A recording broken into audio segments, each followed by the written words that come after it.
It was near Halloween when a group of friends were sitting together telling ghost stories.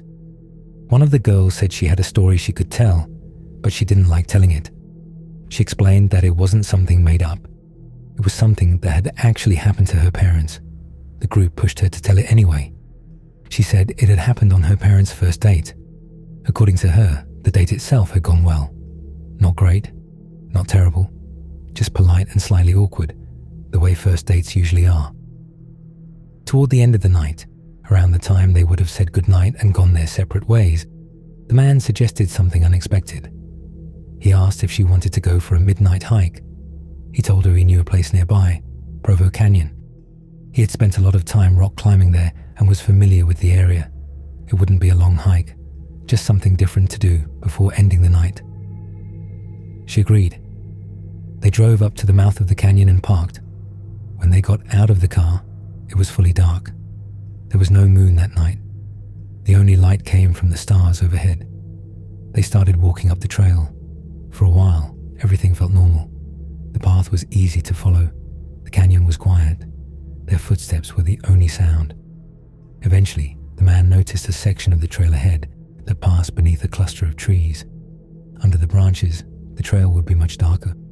It was also getting late. That was when he started to get a bad feeling. Nothing had happened yet.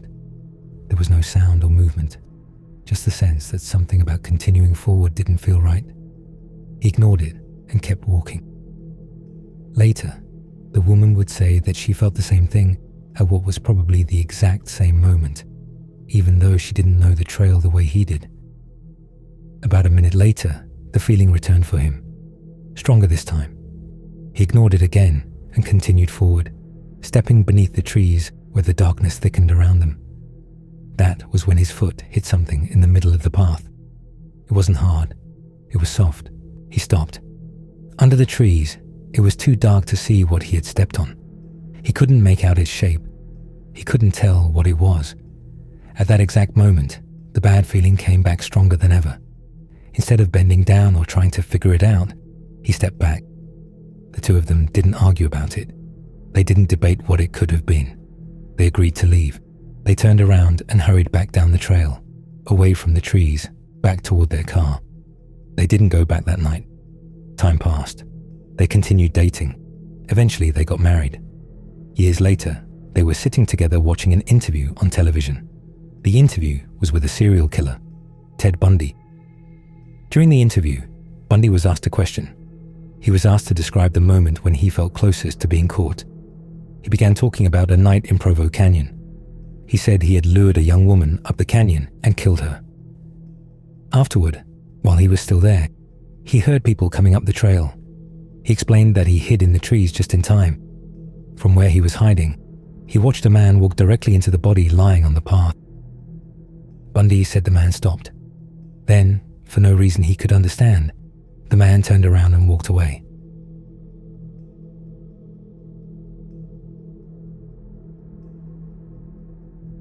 In this story, a girl we'll call Helen stays close to someone most people would have walked away from. She thought he just needed support. She was wrong about how serious things had become. For a long time, he was just a normal friend. Helen and her boyfriend would play video games with him on the PlayStation. Sometimes they went to the movies together. Sometimes they met at the park. They went swimming. They spent afternoons talking about random things. He didn't have a large circle of friends. He struggled with depression. He was introverted and stayed inside often. Relationships didn't usually work out for him. His world was small, and Helen knew that.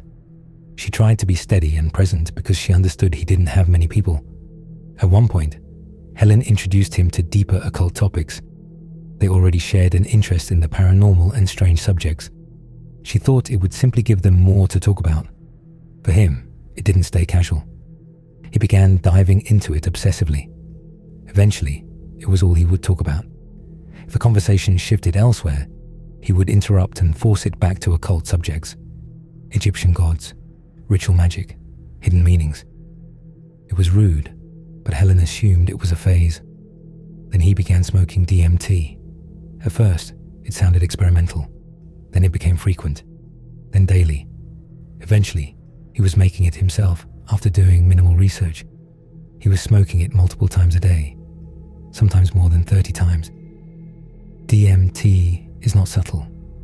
When smoked, users often describe being transported somewhere else entirely, an alternate plane. The sense of self dissolves. The environment feels completely real. Helen had tried it once before. She described seeing what looked like a dragon in a shifting kaleidoscope of color. Others report entirely different visions, but he wasn't using it occasionally. He was using it constantly. Soon, he began telling Helen he was the reincarnated Osiris. He said he was seeing Egyptian hieroglyphs in ordinary life. He claimed he was having hour-long conversations with entities in his bedroom, even when he wasn't under the influence. Helen told him he needed to stop. No drugs, nothing. Take a break for months and find solid footing again. He didn't listen. She kept spending time with him because it was obvious he needed help. He was the black sheep of his family and wasn't getting much support there. He was especially close to his sister. Helen reached out to her on Facebook. She explained what had been happening and urged her to push for psychiatric help. They didn't know each other well. The sister was several years younger. Helen wasn't sure how seriously the message was taken. For a while, nothing changed. Then one afternoon, Helen's boyfriend made plans for all three of them to meet at the park. Helen didn't want to go. She felt drained by his constant rambling about Egypt and secret truths. But her boyfriend said he wasn't that bad. So they went. They started walking along a trail. He talked non-stop about Egypt, about gods only he understood, about hidden knowledge, and he had a large hunting knife. He kept fiddling with it while they walked. He said he had been using it in ceremonial magic. He claimed it helped banish negative thoughts. While talking, he would make stabbing motions toward his chest and toward his head, mock stabbing himself while carrying on the conversation. Helen and her boyfriend were on edge. She tried to change the subject. She tried to distract him. He kept returning to the ritual behavior. They were on a trail and had to walk back to reach their cars. Eventually, they made it back. That should have been the end of it. But Helen's boyfriend suggested getting lunch. Helen tried to signal no. Her expression was meant to say she didn't want to extend the visit. It didn't work. They got in the car. Helen drove. Her boyfriend sat in the passenger seat. Their friend sat in the back. They were driving through a busy commercial area filled with traffic lights, restaurants, and stores. Then Helen heard the sound of a belt buckle, then another sound. She glanced into the rearview mirror. His pants were down. He was masturbating in the back seat, fully exposed, aggressive, unfocused. Helen felt sick. All the tension she had been holding rose at once. But she didn't confront him. She froze. Her mind kept returning to the large knife he had earlier. She didn't know how he would react if challenged. Her boyfriend kept talking, apparently unaware of what was happening behind him. Helen couldn't process what he was saying. Her focus narrowed to driving through traffic and pretending nothing was wrong. They reached the restaurant. Her boyfriend went inside to get food. Helen stayed in the driver's seat. Their friend stayed in the back. She pretended to scroll on her phone while listening carefully. Watching. They didn't speak. Drove back to his car. He didn't get out. He just sat there. Helen finally told him he needed to go home. He stepped out of their car and walked to the passenger side of his own vehicle. Helen felt something shift again. He reached into a bag on the seat and pulled out a gun. He walked toward Helen's car holding it. Helen got out. She still doesn't know why. She walked toward him until she was about 3 feet away, close enough to see clearly that it was a loaded 9mm. She kept asking, "What are you doing?" That was all she could think to say. He didn't respond. He cried. There was a wild look in his eyes. Helen told him to get into his car and go home. For reasons she cannot fully explain, he did. He got back in his car and drove away. That was the last time she saw him in person. Helen told her boyfriend they were done with him. No contact, no hanging out, no messages. Over the next few months, he occasionally sent strange messages through PlayStation or texted her phone. They were random, disconnected. She ignored them. Eventually, she learned he had moved to Tennessee, near Nashville. She didn't know why. She heard he had a roommate. Possibly that roommate's girlfriend lived there too. She wasn't sure. Part of her wondered if he was starting over. She reached out to his sister again and told her about the gun. The sister managed to get it away from him. It didn't change what happened next. One night around 11 p.m., Helen received a phone call that woke her up. A man identified himself as a detective from Gallatin, Tennessee. Before he explained further, Helen's heart was racing. Her former friend had stabbed someone to death. It happened on Halloween. Details were limited. The news coverage was brief. The whole thing felt unreal. Helen still thinks about that afternoon at the park. The knife, the car, the gun, and the fact that she stood 3 feet away from him while he held it. It could have ended differently. It didn't. And that is something she is still coming to terms with.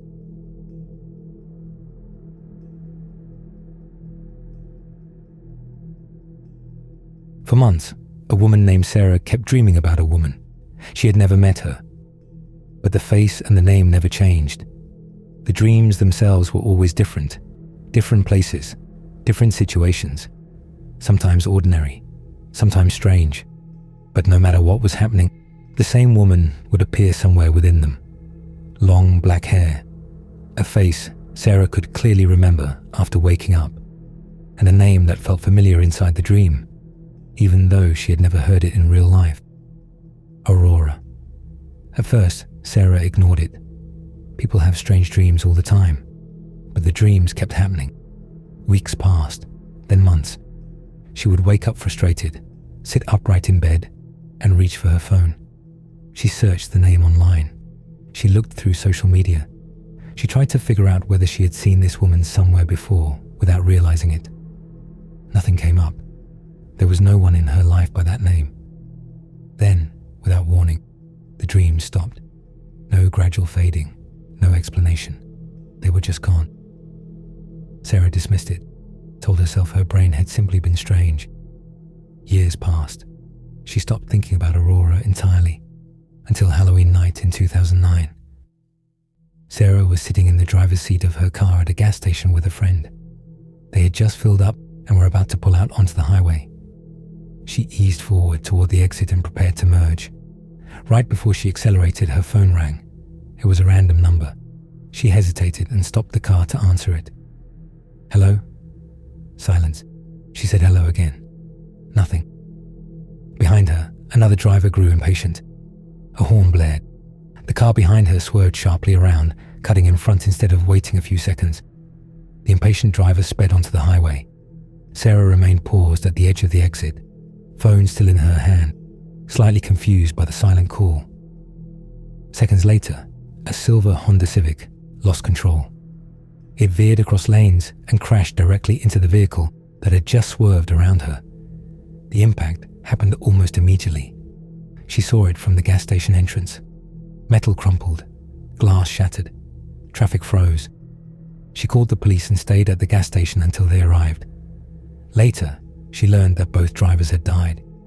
If she had merged when she originally intended to, it would have been her car in that lane. It would have been her. Hours later, after everything had settled, she looked at her phone again. The missed call was still there, a random number. She decided to call it back. The phone rang once, twice, 3 times. Then it went to voicemail. A calm female voice answered. "Hi, you've reached Aurora. I can't get to the phone right now. Please leave a message and I'll get back to you as soon as possible." There was a slight pause at the end of the recording. Then the tone. Sarah didn't leave a message. She lowered the phone slowly. She hadn't heard that name in years. The next day, she called the number again. This time, someone answered. A woman. Sarah asked if she had called the night before. The woman said no.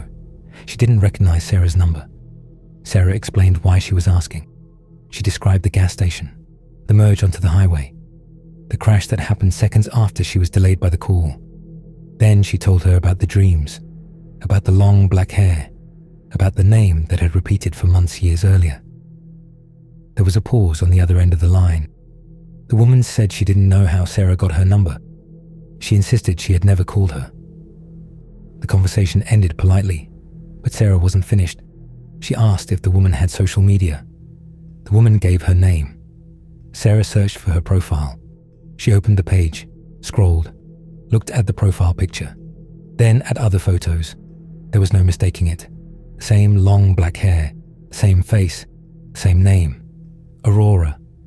Sarah had never met her, never spoken to her before that voicemail, never knowingly crossed paths with her.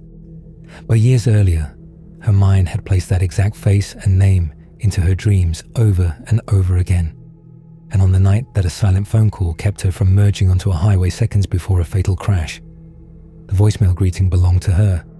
Sarah still doesn't have an explanation. She doesn't know how the call reached her. She doesn't know why the dreams happened. She only knows that if the phone hadn't rung when it did, she would have been on that highway.